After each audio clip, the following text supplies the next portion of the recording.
Good morning, students. Today we are going to learn about Civics Lesson 4 India Foreign Policy. நம்ம எதை பற்றி இன்றைக்கி பார்க்க போகிறோம்? இந்தியாவோட வெளியுறவு கொள்கை அப்படின்றது தான் ஃபாரின் பாலிசி. இந்த லெசனில் அதை தான் நம்ம பார்க்க போகிறோம். Learning objectives: identify from the principle of Indian foreign policy. First இதில் என்ன பார்க்க போகிறோம்? ஃபாரின் பாலிசினா என்ன அப்படின்றத பார்க்க போகிறோம்.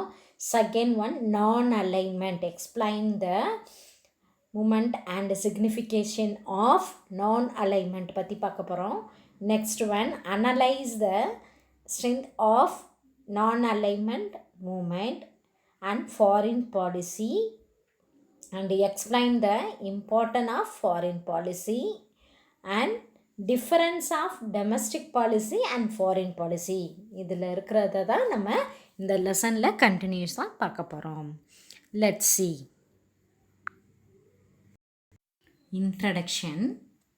ஃபாரின் பாலிசி அப்படின்னாலே வெளியுறவு கொள்கை. ஃபாரின் பாலிசி அப்படின்றது நம்ம நாடும் நம்மள்கிட்ட இருக்கக்கூடிய பக்கத்து நாடுகள்கிட்ட நம்ம எப்படி பரஸ்பர ட்ரீட்டி உடன்படிக்கையில் இருக்கும், எவ்வளோ ஃப்ரெண்ட்ஷிப்பில் இருக்கும் அப்படின்றது அதுக்காக ஒரு பாலிசியை மேக் பண்ணுறாங்க. அதுக்கு பேர் தான் ஃபாரின் பாலிசி. ஃபஸ்ட்டு 2 மார்க்லேயே உங்களுக்கு what is define by foreign policy அப்படின்னு கேட்பாங்க. Foreign policy can be defined as a country policy. இது ஒரு நாட்டோட கொள்கை.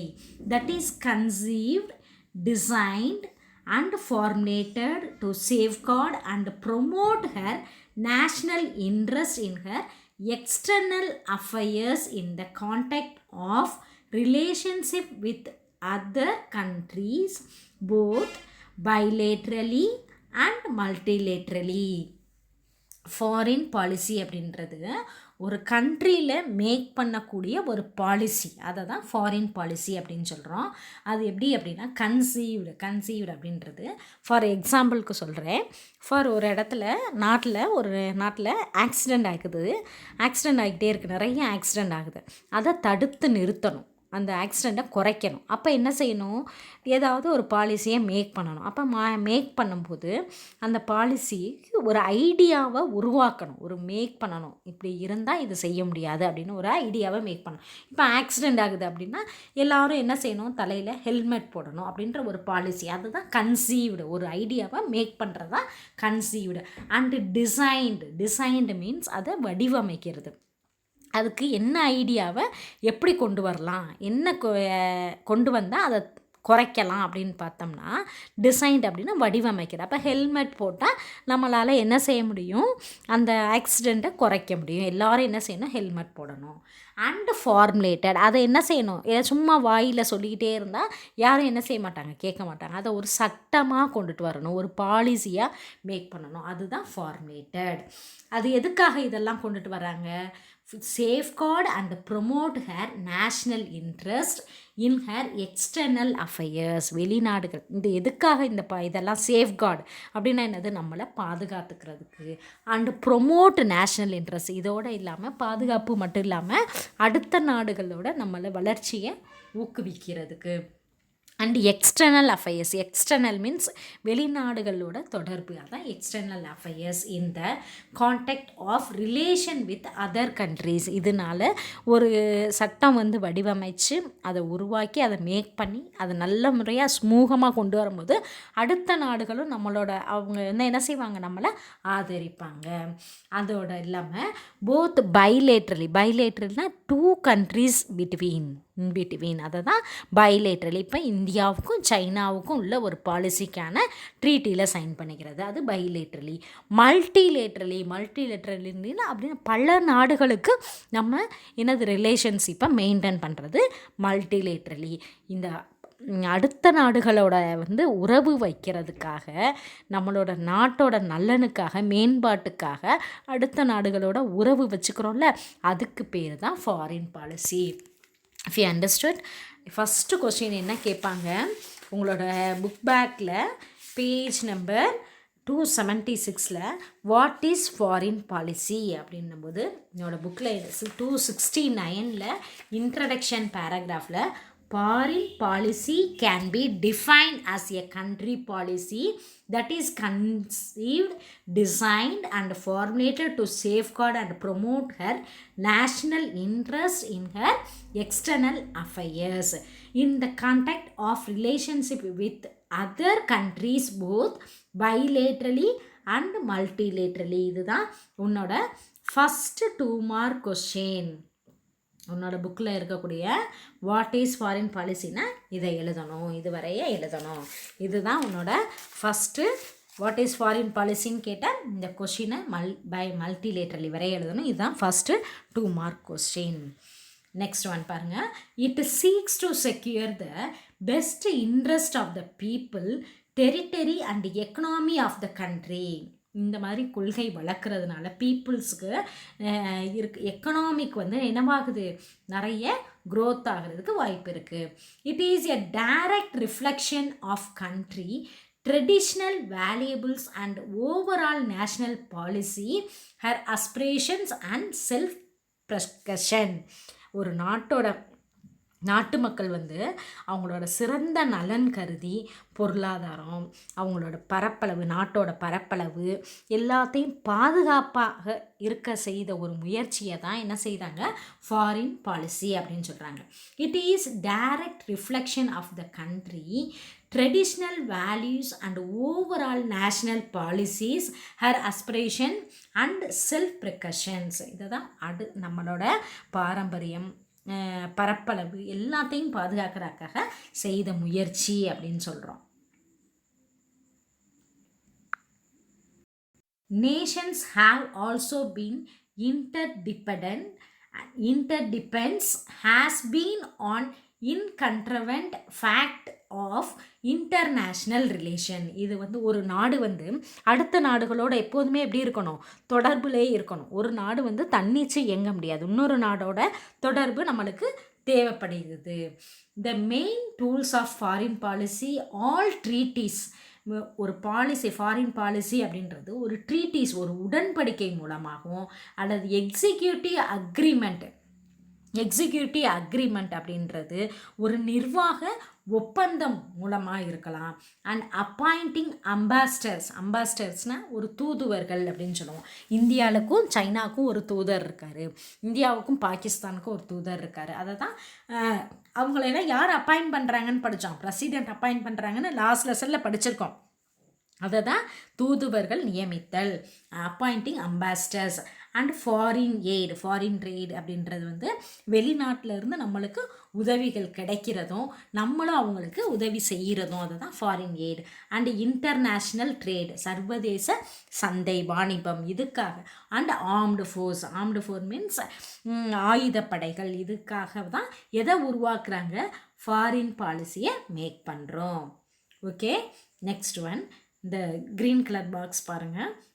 The military of external affairs of India also known as foreign military.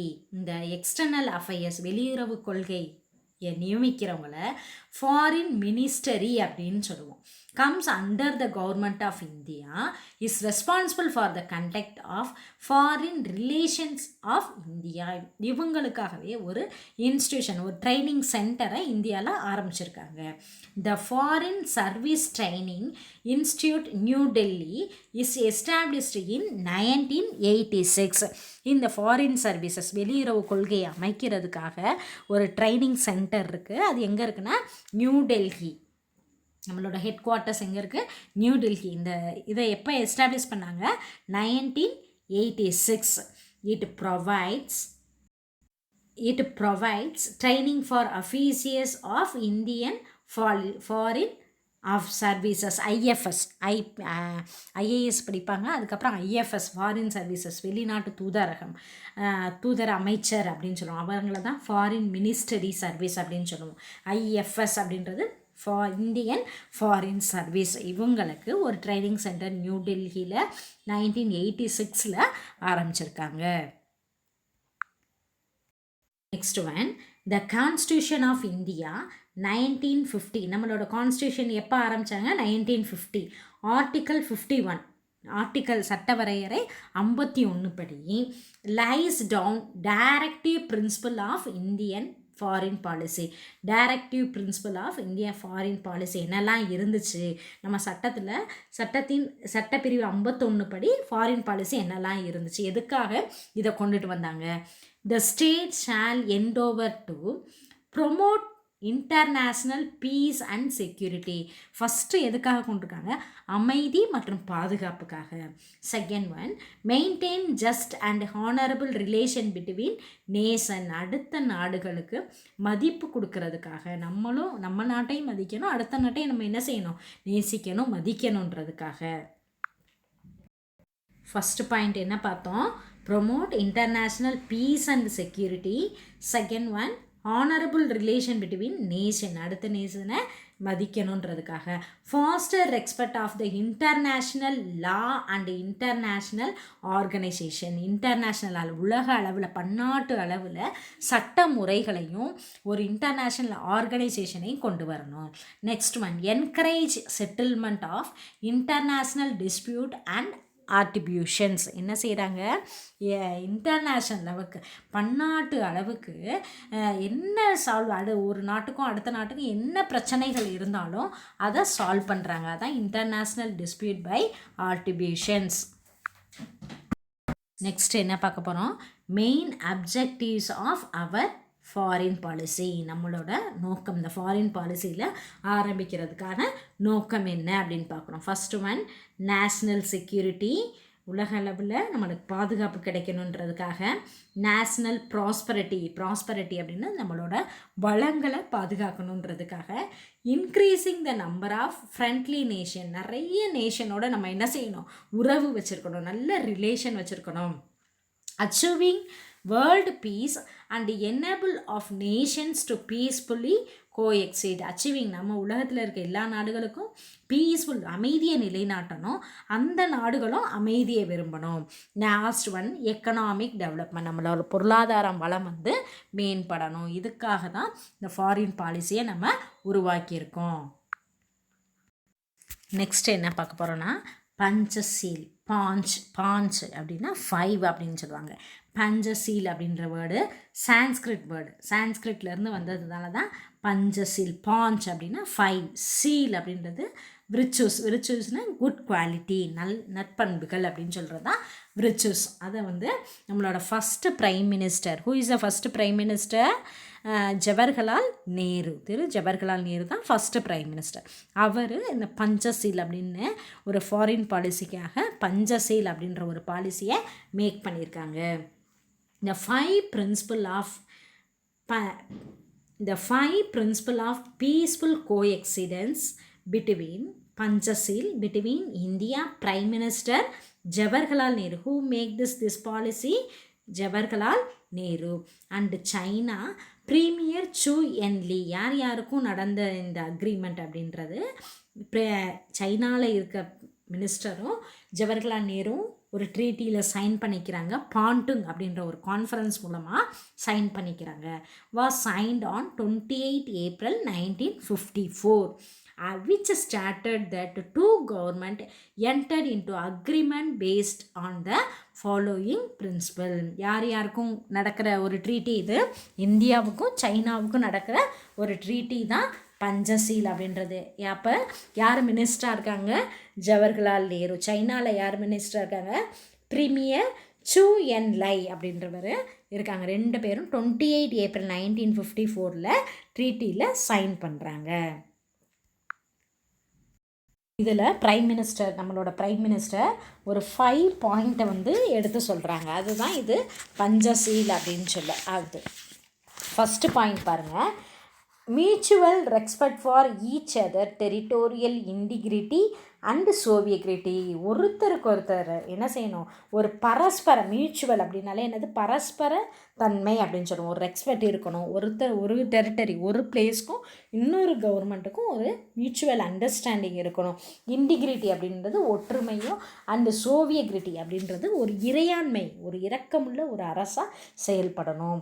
Next one mutual நான் aggression. Mutual அப்படின்னு பரஸ்பர ஆக்கிரப்பு மீன்மை. ஒருத்தரோட பர்மிஷன் இல்லாமல் ஒரு நாட்டை என்ன செய்யக்கூடாது, போய் அட்டாக் பண்ணவே கூடாது. அதுதான் மியூச்சுவல் நான் aggression. Next point mutual non interference. ஒரு நாடு அரசியலில் ஒரு நாட்டு அரசியலில் இன்னொரு நாடு என்ன செய்யக்கூடாது, அதிகாரங்களை செலுத்த தலையிடவே கூடாது. அவங்க உள்நாட்டு விவகாரங்களில் நம்ம தலையிடவே கூடாது. Next one equality and cooperation for mutual benefit. சமத்துவமும் என்ன இருக்கணும், கோஆப்ரேஷன் ஒத்துழைப்பும் இருக்கணும். அதுதான் பரஸ்பர ஒத்துழைப்பும் அண்ட் சமத்துவமும் எல்லா கண்ட்ரீஸ்க்கும் இருக்கணும் அப்படின்னு சொல்கிறாங்க. Next one peaceful coexistence. Last point என்ன, பீஸ்ஃபுல் கோஎக்ஸிடென்ஸ். அமைதியை எல்லா இடத்துலையும் நிலைநாட்டணும் அப்படின்னு இந்த 5 பாயிண்ட்ஸ் மூலமாக இதை தான் பஞ்சசீல் அப்படின்னு சொல்லுவோம். பாஞ்சுனா என்ன சொன்னேன், 5, ஷீல் மீன்ஸ் விர்ச்சுவல்ஸ் அப்படின்னு ஒரு 5 பாயிண்ட்ஸை, அந்த விர்ச்சுஸை ஜவஹர்லால் நேருவும் சைனாவில் இருக்கக்கூடிய சூ என்லே அப்படின்றவங்களும் சைன் பண்ணிக்கிறாங்க. ஃபஸ்ட்டு பாயிண்ட் என்ன பார்த்தோம், mutual respect for each other, territorial integrity and sovereignty, mutual non aggression, mutual non interference, equality and cooperation for the mutual benefit and peaceful coexistence. இது எல்லாமே உங்களுக்கு 3rd கொஷினில் வரக்கூடிய ஒரு 2 மார்க் கொஷின். என்ன கேட்குறாங்க, 3rd கொஷின்னு 4th question list any 4 guiding principle of Panchsheel அப்படின்னு கேட்டாங்கன்னா இதில் இருக்க இந்த 5 பாயிண்ட்டை நீங்கள் என்ன செய்யணும், எழுதணும். இது எத்தனாவது question, 2 mark. 4th question 2 mark. if you understood. Next one, this principle were incorporated in the Bandung declaration. இது எப்போ இதை கொண்டுட்டு வர்றாங்க அப்படின்னா பாண்டுங் அப்படின்ற இடத்துல தான் இதை டிக்ளேர் பண்ணுறாங்க. And signed in the Afro Asian conference. அது என்ன கான்ஃபரன்ஸ் நடக்குது, ஆஃப்ரோ ஏஷியன் கான்ஃபரன்ஸ் லெட் இன் 1955 இன் இந்தோனேஷியா. எப்போ இதில் சைன் பண்ணிக்கிறாங்க, ஆஃப்ரோ ஏஷியன் கான்ஃபரன்ஸில் 1955 இந்தோனேஷியாவில் யார் சைன் பண்ணிக்கிறான், ஜவஹர்லால் நேருவும் சூ என்லேயும் இதில் சைன் பண்ணிக்கிறாங்க. ஓகேவா. Next one basic determinants of foreign policy. Basic determinants வெளிநாட்டுக்கு தொடர்பு இருக்கும்போது நம்ம எப்படி இருந்திருக்கணும், நம்மளோட கண்ட்ரி எப்படி இருக்கணும். Geographical position and size territory. நம்மளோட வளமை, நம்ம பொருளை என்ன ஒரு புவியியல் அமைப்பு அண்டு பகுதிகள் அளவு பெரியதாக இருக்கணும். Nations history tradition and philosophical basics. நம்மளோட ஃபிலாசபிக்கல் தத்துவங்கள் நிறைஞ்சதும் பாரம்பரியம் மிக்கதாகவும் இருக்கணும். Next one natural resources. நிறைய வளங்கள் மிகுந்த நாடாக இருக்கணும். The compulsion of economic development. நம்மளோட பொருளாதார வளத்தில் சிறந்து இருக்கணும். Political stability and structure of government. நம்மளோட அரசாங்கம் ஒரு நல்ல ஒரு கட்டட ஆர்கிடெக்ட், நல்ல ஒரு கட்டட வல்லுநராக திகழணும். Next one the necessity of peace, disarmament and non proliferation of nuclear weapons. நம்ம நாடு எப்படி இருக்கணுமா, நியூக்ளியர் வெப்பன்ஸ், டிஸ்ஆர்னமெண்ட் அப்படின்றது நிறைய எதை யூஸ் பண்ணக்கூடாது, வெப்பன்ஸை யூஸ் பண்ணக்கூடாது. அதான் ஆயுத குறைப்பு அப்படின்னு சொல்லுவோம், அதை தான் டிஸ்ஆர்னமெண்ட் அப்படின்னு சொல்கிறோம். நான் ப்ரொஃபலரேஷன் அப்படின்றது அணு ஆயுதங்களை குறைக்கணும். நியூக்ளியர் வெப்பன்ஸ்னால் என்னது, நைட்ரஜன் பாம் அப்படிலாம் சொல்லுவோம்ல, அதுதான் நியூக்ளியஸ் வெப்பன். அணு ஆயுதங்களை குறைக்கணும் அப்படின்றது நெசசிட்டி. எதை மேக் பண்ணணும், பீஸை மேக் பண்ணணும். நெக்ஸ்ட் ஒன் மிலிட்ரி ஸ்ட்ரென்த் அப்படின்றது இராணுவ அமைப்பு. இன்டர்நேஷ்னல் மில்லியூ சர்வதேச ஒரு சூழ்நிலைகளில் உள்ளாக்கணும். இதெல்லாம் பேசிக்காக நம்மளுக்கு இருக்கக்கூடிய foreign policy. Next one foreign policy in 1950s and 1960. 1950லேருந்து 60 வரைய நம்ம எப்படி ஃபாரின் பாலிசியை மேக் பண்ணியிருந்தோம். த period from independence through 1950 and 1960. நம்மளுக்கு எப்போ இண்டிபெண்டன்ட் கிடச்சிச்சு? 1947. 50லேருந்து 60க்குள்ளே தான் நம்ம எதை மேக் பண்ணியிருக்கோம்? ஃபாரின் பாலிசியவே நம்ம கொண்டுட்டு வந்திருக்கோம். Consist the most ideological bases of Indian foreign policy. The period from independence through 1950s and 1960 constitute the most ideological phases of the foreign policy under the guidance of India's first Prime Minister. First Prime Minister, who is the first Prime Minister?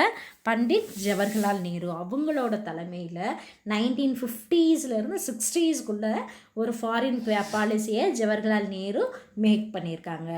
The new nations that got independent after the long period of colonial struggle found themselves in a very difficult situation which is respect to the economic development. அப்போ colonial struggle இருந்துச்சு, colony ஆதிக்கம் நடந்துச்சு. British நம்மளை rule பண்ணிக்கிட்டு இருந்தாங்க. நம்மளுக்கு independent கொடுத்த உடனே நம்மளால் என்ன செய்ய முடியல, கான்ஸ்டியூஷனை ரைட் பண்ணவே நம்மளுக்கு 3 இயர்ஸ் ஆயிடுச்சு. அது மாதிரி காலனி ஆதிக்கத்திலேருந்து நம்ம விடுபட்டு நம்மளுக்குன்னு ஒரு என்ன செய்கிறோம், ஒரு அரசியலை தேர்ந்தெடுத்து அரசாங்கத்தை எழுதி அதுக்கப்புறம் தான் ஒரு எக்கனாமிக்கை டெவலப்மெண்ட் பண்ணாங்க ப்ரைம் மினிஸ்டர். ஸோ அதெல்லாம் ஒரு டிஃபிகல்ட் சிச்சுவேஷனாக அவங்களுக்கு இருந்துச்சு. So it was necessary to align with the either of blocs. அப்போ என்ன நடந்துச்சு? 1945 செகண்ட் வேர்ல்டு வார் முடிஞ்சோன்னே 2 பிளாக்ஸாக இருந்துச்சு. வேர்ல்டில் சூப்பர் பவர் நேஷனாக 2 பிளாக் ஆல்ரெடி நம்ம ஹிஸ்ட்ரி லெசனில் படிச்சிருக்கோம். 2 பிளாக் நேஷன்ஸ் இருந்தாங்க. First one is the United State, அமெரிக்க ஐக்கிய நாடுகள், USA அப்படின்னு சொல்லுவோம்.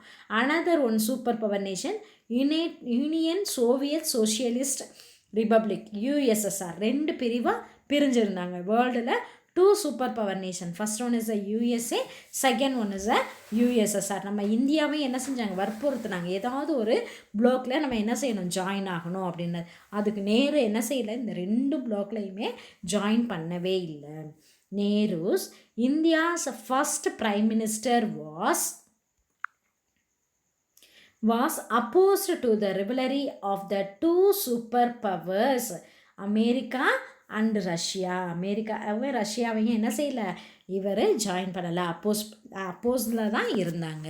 who were trying to extend the influence over the newly emerged nation of Asia and Africa. Asia southern காண்டினென்ட்டில் தான் இந்தியா இருக்குது, ஏசியாவோட சதர்ன் காண்டினென்ட்டில். அப்போ நியூ நேஷன் தான் இந்தியா. அவங்க நியூ நேஷனாக தான் நம்ம இருக்கணும், ஏஷியாவும் அண்ட் ஆஃப்ரிக்காவும். So he choose the path of non alignment. அப்போ இவங்க 2 நாடுகளோட 2 பவர் சூப்பர் நேஷனோட ஜாயின் பண்ணாமல் நான் அலைன்மெண்ட் அப்படின்னா அணிசேரா கொள்கை அப்படின்னு சொல்லிட்டு தனியாக இருந்தாங்க. நாட் அலையிங் வித் எனி பிளாக், அப்போனா எந்த ஒரு பிளாக்லையும் ஜாயின் பண்ணலை. அதை தான் நான் அலைன்மெண்ட், தமிழில் இதுக்கு பேர் அணிசேரா கொள்கை. இந்த phase of the bipolar order the cold war. இது இதனால் என்ன வார் உருவாச்சு, கோல்டு வார் தான். யாருக்கு இருந்துச்சு, USAக்கும் USSRக்கும். And tried to form the 3rd bloc of the nation in international affairs. நம்ம நாடை காப்பாற்றணும், நம்ம அடுத்த நாடுகளையும் நம்ம தொடர்பில் இருக்கணுன்றதுக்காக நேரு என்ன செஞ்சாங்க, எந்த பிளாக்லையும் அவர் ஜாயின் பண்ணவே இல்லை. அதுக்காக ஒரு தெளிவாக ஒரு விளக்கம் கொடுக்குறாங்க. Broadly, non-alignment means not trying yourself of both military blocks. It means trying to view things as far as possible, not from the military point of view, though that has to come in sometimes, but independently, and trying to maintain the friendly relation with all countries. Jawaharlal Nehru அப்போ என்ன செய்கிறாரு, 2 super power nation இருக்காங்க, அவங்களோட போய் join பண்ணாங்கன்னா ஒரு இன்டர்நேஷ்னலில் affairs இருக்காது, உள்நாட்டு தலையீடு இருக்காது. இது மிலிட்ரிக்காக தனித்தும் இயங்கக்கூடாது, நம்ம தனித்து இயங்கக்கூடாது. இது மிலிட்ரிக்காக மட்டும் கிடையாது, அடுத்த நாடுகளோட வளர்ச்சிக்காகவும். தன்னோட நாடு இண்டிபெண்டாக இருக்கணும், அடுத்த நாடுகளுக்கு எந்த மெயின்டைன் பண்ணணும், maintain friendly relation with all countries. இதுக்காக மட்டும்தான், மிலிட்ரிக்காக மட்டும் இல்லை, ஃப்ரெண்ட்லி ரிலேஷனுக்காக இருக்க மட்டும்தான் நான் நான் அலைன்மெண்ட்டை ஜாயின் பண்ணுறேன், உங்கள் அந்த 2 நேஷனோட ஜாயின் பண்ணலை அப்படின்னு தெளிவாக ஜவஹர்லால் நேரு விளக்கம் கொடுத்துருக்காங்க. இது உங்களுக்கு ஒரு 2 மார்க் கொஷினில் வரும். ஃபஸ்ட்டு என்ன மார்க் பண்ணியிருக்கோம், forties foreign policy first question முடிச்சிருக்கோம். அடுத்து 4th கொஷின் பார்த்துருக்கோம், 5 பிரின்சிபல் பார்த்துருக்கோம்.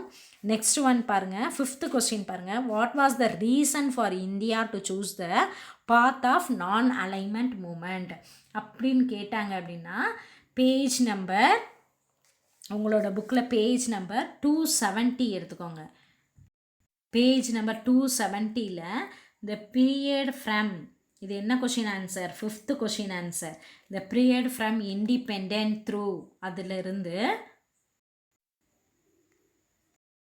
இந்த லெஃப்ட் சைடு இருக்கிற பேராகிராஃபில் பாருங்கள், ஹி அப்போஸ்டு டு தட் அப்படின்னு இருக்கா.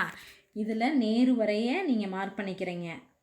ஓகே, 270ல் foreign policy in 1950 to 1960s இந்த பீரியட் ஃப்ரம் அப்படின்னு அதிலிருந்து இந்த ஃபஸ்ட்டு பாயிண்ட்டு 5th கொஷினில் பாயிண்ட் 1, பாயிண்ட் 2 வந்து அப்போஸ்டு அப்படின்னு இருக்கா.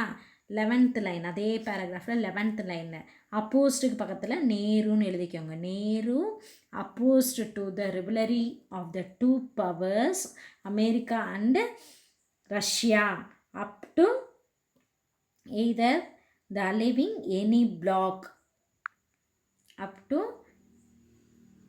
எனி பிளாக் அப்படின்னு சொல்லியிருக்கும். Newly emerged up to the any blocs, இதுவரைய 5th கொஷினில் second point. Opposed, Nehru opposed, அதிலிருந்து இதுவரை இது 5th கொஷின் 2 மார்க்கில் செகண்ட் பாயிண்ட்.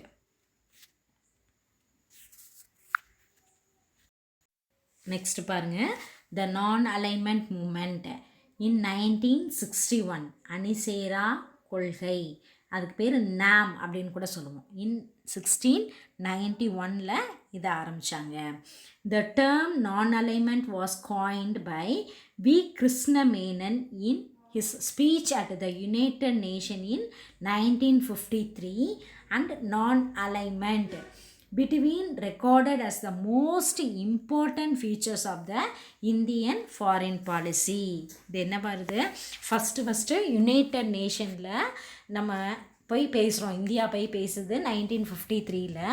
வி கிருஷ்ணமேனன் அப்படின்றவங்க இந்த அணிசேரா கொள்கையை பற்றி முதல்ல யுனைடெட் நேஷனில் போய் உரைக்கிறாங்க.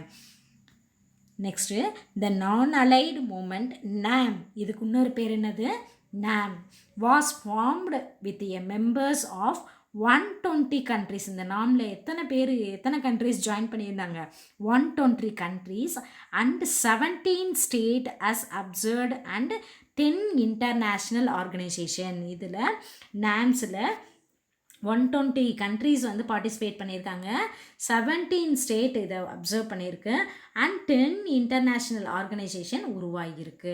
It has transformed from a political movement and economic movement. இது கொஞ்சம் நல்ல என்னவாகவும் இருந்துச்சு, ஒரு அரசியல் அமைப்பாகவும் மாறிச்சு, அண்ட் எக்கனாமிக் பொருளாதார வளத்தை மேம்படுத்துறதுக்காகவும் இருந்தது. The founding fathers of non alignment, இந்த இதுக்கு யாரெல்லாம் ஃபவுண்டிங் மெம்பர்ஸாக இருந்திருக்காங்க அவங்கள தான் ஃபவுண்டிங் ஃபாதர்ஸ் அப்படின்னு சொல்கிறோம். ஒவ்வொரு கண்ட்ரிலையும் ஒவ்வொரு ஃபவுண்டர் இருந்திருக்காங்க, அவங்கள தான் founding father of non alignment movement. First one, Jawaharlal Nehru of India. Listen carefully, mark this line. It is a important 1 mark question and 5 mark question also. Jawaharlal Nehru of India, Tito of Yugoslavia, Tito அப்படின்றவர் யுகோஸ்லேவியா நாட்டை சேர்ந்தவர். Nassar of Egypt, நாசர்ன்றவங்க எஜிப்டை சேர்ந்தவங்க. சுக்கர்னோ of Indonesia, சுக்கர்னோ அப்படின்றவங்க இந்தோனேஷியாவை சேர்ந்தவங்க. And குவாம் நுக்ருமா அப்படின்றவங்க கானா அப்படின்ற அந்த நாட்டை சேர்ந்தவங்க. Where the following father of the NAM, who is the first father of nations, father of non alignment movement? Jawaharlal Nehru of India, Tito of Yugoslavia, Nasser of Egypt, Sukarno of Indonesia, and Kwame Nkrumah of Ghana were the founding fathers of NAM.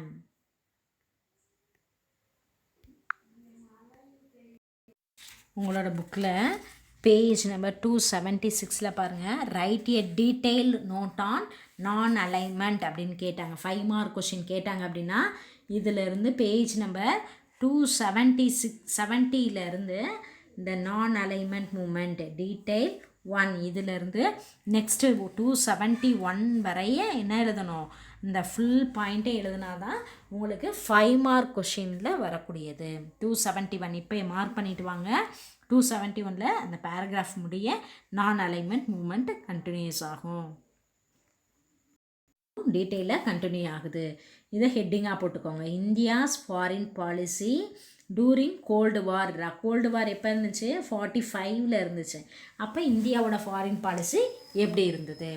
The non-alignment route did not prevent India from entering into an alignment with the Soviet Union by the Indo-Soviet Treaty to 1971. Soviet யூனியனுக்கும் Indo Soviet அப்படின்ற டிடியில் 1971 நம்ம sign பண்ணியிருக்கோம்.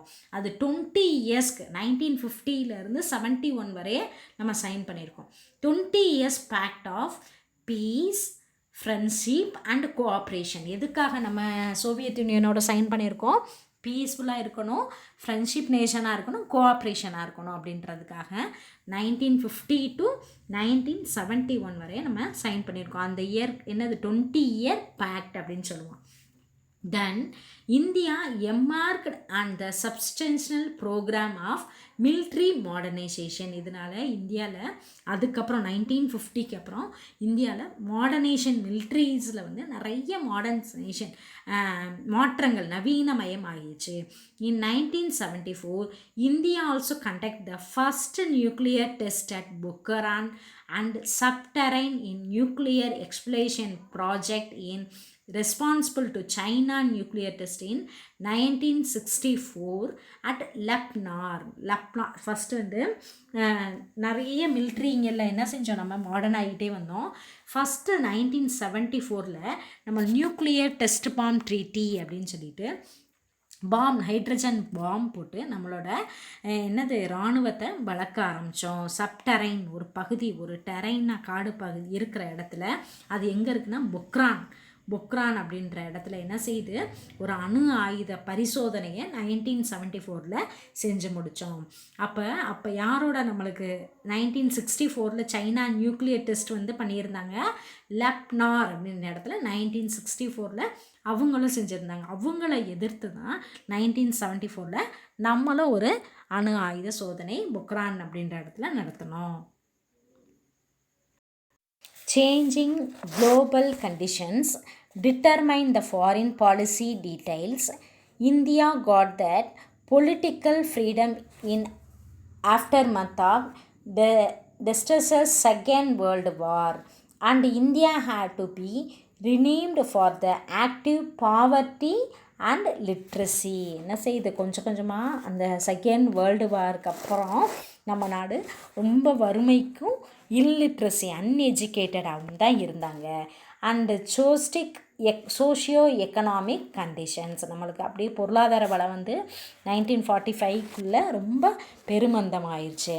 Hence our new nation could not afford the military entanglement and military alliance. அதனால் நம்ம நாட்டில் என்ன செய்ய முடியல, மிலிட்ரி வளங்களை உருவாக்க முடியல. நம்ம எதுக்கு முக்கியத்துவம் கொடுத்தோம், நம்மளோட வளங்களை, பொருளாதார வளங்களை பாதுகாக்கிறதுக்காக.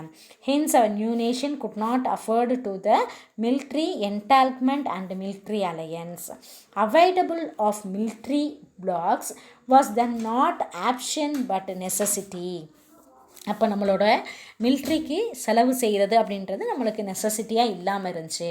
நான் align did not mean neutrality but the freedom of nation decide to issue இண்டிபெண்டன்டி.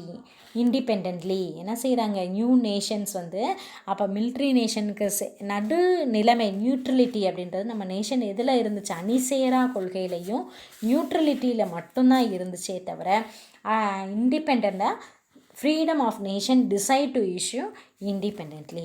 Non-alliance did not mean demilitarization. அணிசேரா கொள்கை அப்படின்றது மிலிட்ரியை குறைக்கிறது மட்டும் இல்லை, did not mean of demilitarization of nation. It was meant to ensure de-escalations of conflict and tension. Even whether discarding the non-alliance, India could not enormously strengthen her defense system, could become the nuclear power. தன்னோட nuclear என்ன செய்யணும், தன்னோட military வளத்தை காமிக்கிறதுக்காக தான் India என்ன செய்யுது, nuclear power hydrogen பாம்ஸை தயாரிக்கின்றாங்க. Flaws and flaws in detail for the foreign policy exclamations have been addressed the time again, but India basic policy of non-alliance till in force என்ன செய்கிறாங்க, அணு ஆயுதங்களை குறைக்கணும் அப்படின்னு தான் இந்தியா விரும்புது. மிலிட்ரியில் நிறைய செலவு செய்கிறத இந்தியா ஒத்துக்கலை. இதுதான் ஃபஸ்ட்டு நியூக்ளியர், இந்த பிக்சரில் இருக்கிறது தான் ஃபஸ்ட்டு நியூக்ளியர் பவர் டெஸ்ட் அப்படின்றது. பொக்கரான் அப்படின்றது எந்த ஸ்டேட்டில் இருக்குது, ராஜஸ்தானில் இருக்கக்கூடிய ஒரு சப்டரைனில் தான் நம்ம நியூக்ளியர் டெஸ்ட் பாம் ட்ரீட்டியை நடத்தணும்.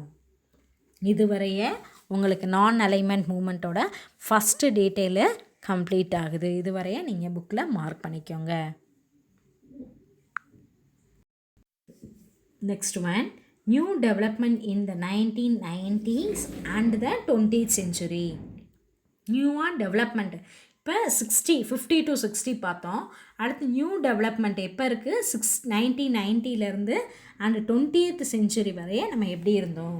During the 1990s, along with the fall of Soviet Union, the global economic order 1919 fall of Soviet Union வந்து கொஞ்சம் கொஞ்சமாக ஃபால் ஆக ஆரம்பிச்சிச்சு.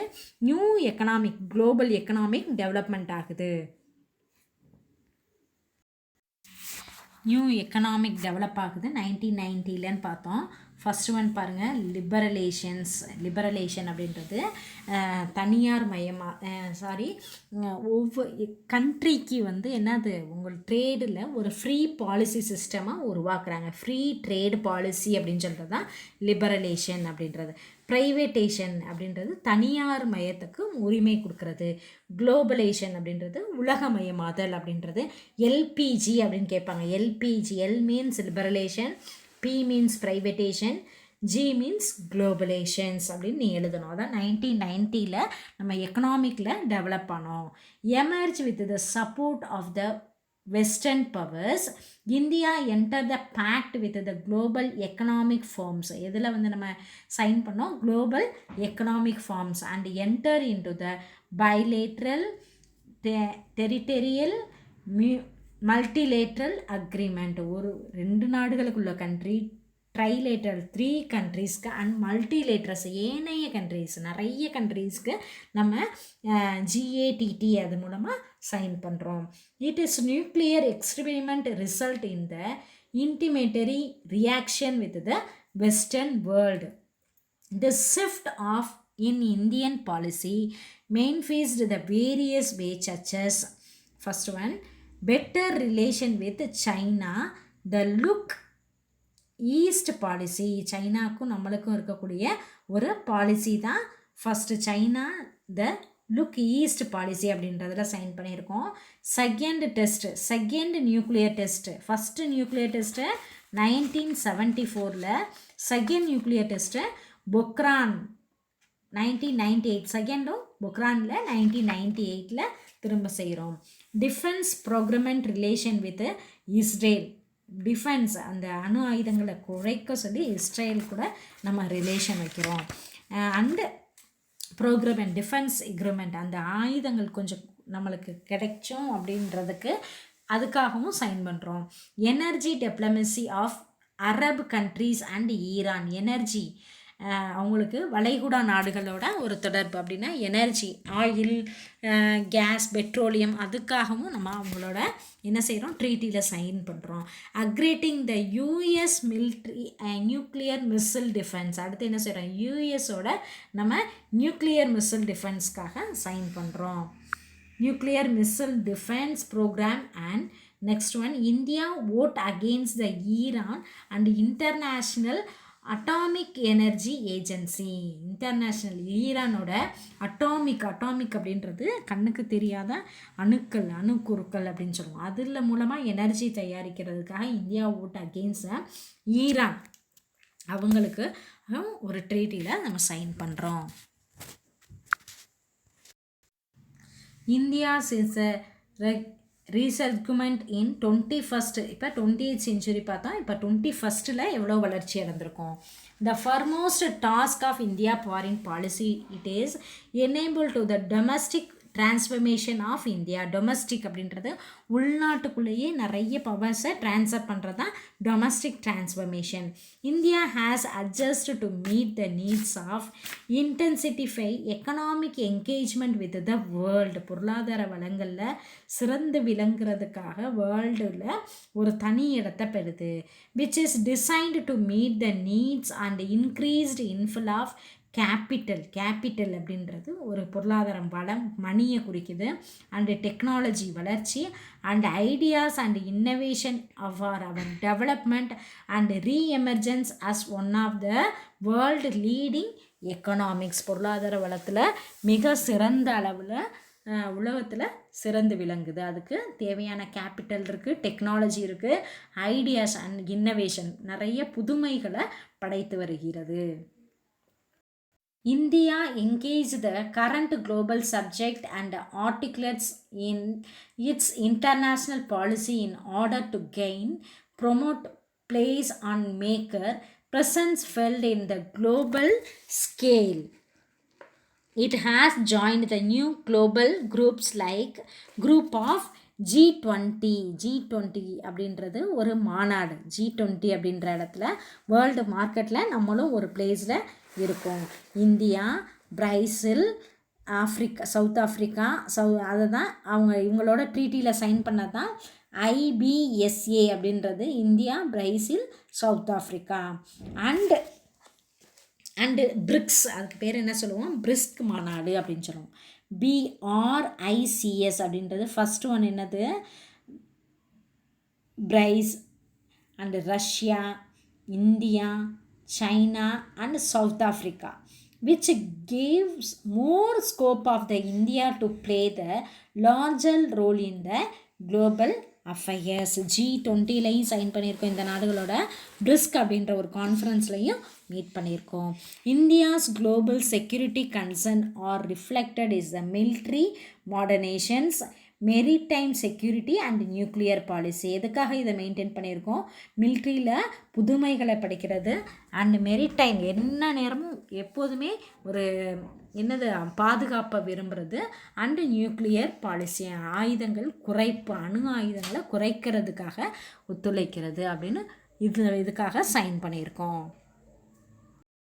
India has emerged as a major voice in the global decision making and management and a bridge of balancing power in emerging global strategic architecture. இதெல்லாமே யாருனால மட்டும் முடிஞ்சிச்சு, ஜவஹர்லால் நேரு தலைமையிடமாக இருந்ததுனால. ஒரு அடித்தளம் என்ன இருக்கணும், அடித்தளம் பலமாக இருந்ததுனால தான் அதோட மேலே எழுதுகிற கட்டடமும் என்ன இருக்கும், பலமாக இருக்கும் அப்படின்னு சொல்கிறாங்க. The responsible of the policy maker and economic, political and strategic level have enabled India to emerge as the potential great power though it face enormous development challenges. These challenges include substituting the country economic growth rate இந்த நிறைய challenges எக்கனாமிக்கில் வந்ததுனால என்னென்னலாம் வந்திருக்கு, ப்ரைவேட்டேஷன், first liberation. யார் வேணாலும் வந்து என்ன செய்யலாம், இந்தியாவில் வந்து வியாபாரம் பண்ணலாம், ட்ரேட் பண்ணலாம் அப்படின்றது தான். அதுக்கு எந்த லைசன்ஸும் எந்த இதுவும் ரெஸ்ட்ரிக்ஷனும் கிடையாது, தடைகள் கிடையாது அப்படின்னு கொண்டுட்டு வந்தாங்க. அடுத்து ப்ரைவேட்டேஷன் கொண்டு வந்தாங்க. ப்ரைவேட்டுக்கு வந்து அதிக உரிமைகள் கொடுக்கப்பட்டுச்சு. அடுத்து வந்து குளோபலைசேஷன், உலகமயமாக்கப்பட்டுச்சு எல்லாத்தையும். இந்த மாதிரி சேலஞ்சஸ் வந்ததுனால தான் என்னவாகுது, எக்கனாமிக் க்ரோத் ரேட் வந்து டெவலப் ஆகுது. அண்டு என்சூரிங் எனர்ஜி அண்டு செக்யூரிட்டியும் நம்மளுக்கு கிடைக்கிது. Next one, non military issues like climatic changes, energy security and competition of secure resources, food and water security, pandemics and migration, இதெல்லாம் வந்து நான் மிலிட்ரி இஷ்யூஸ். நான் மிலிட்ரியை தவிர வேறு எதுக்கெல்லாம் நம்ம சைன் பண்ணணும், கிளைமேட் சேஞ்சஸ், எனர்ஜி செக்யூரிட்டி, நம்ம எனர்ஜியை பாதுகாக்கிறதுக்கு, அண்ட் காம்படிஷன் ஆஃப் த செக்ரஸ் ரிசோர்ஸஸை பாதுகாப்பு, and food and water security, pandemics, இந்த என்னது இந்த மைக்ரேஷன் பண்ணுறாங்க, என்ன செய்கிறோம், ரூரல்லேருந்து அர்பன்லேருந்து ரூரல் அப்படி சேஞ்ச் ஆகிறது, அதெல்லாம் கட்டுப்படுத்துகிறாங்க. Though the numerous and formidable those challenges are not beyond reach of the India policy establishment. இந்த மாதிரி பாலிசியெல்லாம் இந்தியாவில் ஒரு சேலஞ்சஸாக இருந்துச்சு, அதையும் நம்ம பீட் பண்ணியிருக்கோம். இதுதான் இந்தியாவோட 21st foreign policy. See the 7th question, 7th 2 mark. Name the architect of the non-alignment movement. யாரெல்லாம் ஆர்கிடெக்டாக இருந்திருக்காங்க நான் அலைன்மெண்ட் மூமெண்ட்டுக்கு அப்படின்னு பார்த்தோம்னா, ஃபஸ்ட்டு ஒன், இந்த ஃபாலோயிங் ஃபாதர்ஸ். உங்கள் புக்கில் பேஜ் நம்பர் 270 பாருங்கள், ஃபாலோயிங் மெம்பர்ஸ்ன்னு இருக்கா. Following father of non-alignment movement: Jawaharlal Nehru of India, Tito of Yugoslavia, Nasser of Egypt, Chukruna of Indonesia, and Kwame of Nkrumah of Ghana were the following fathers of NAM. இதுவரையே இது 7th 2 mark question.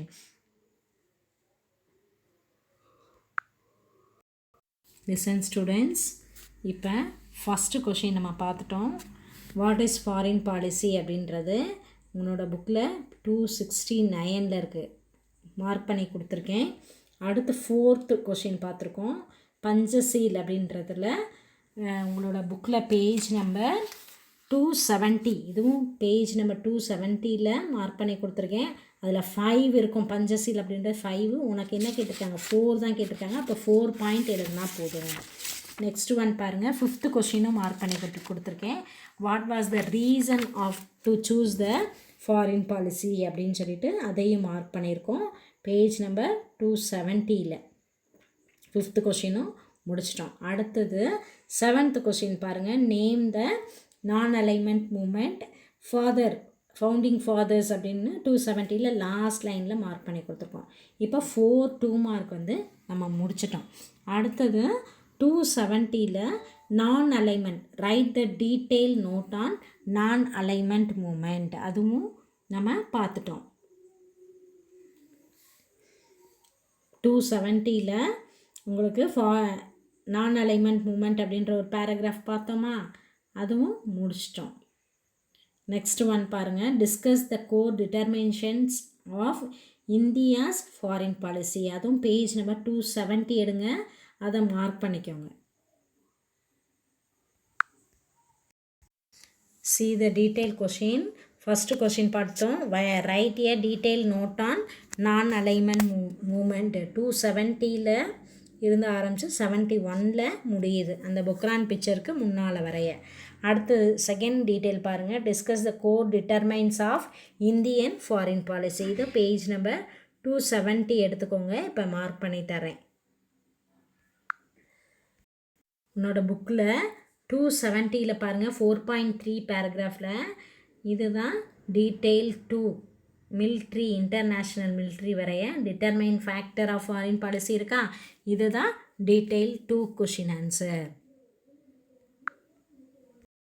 Okay students, I hope you understood this topic. இந்த வீக்கில் இந்த 2 mark and 5 mark 1 mark படிச்சுக்கோங்க. Next கிளாஸில் நம்ம இதோட continuation SAARC அதை பற்றி பார்ப்போம். தேங்க்யூ.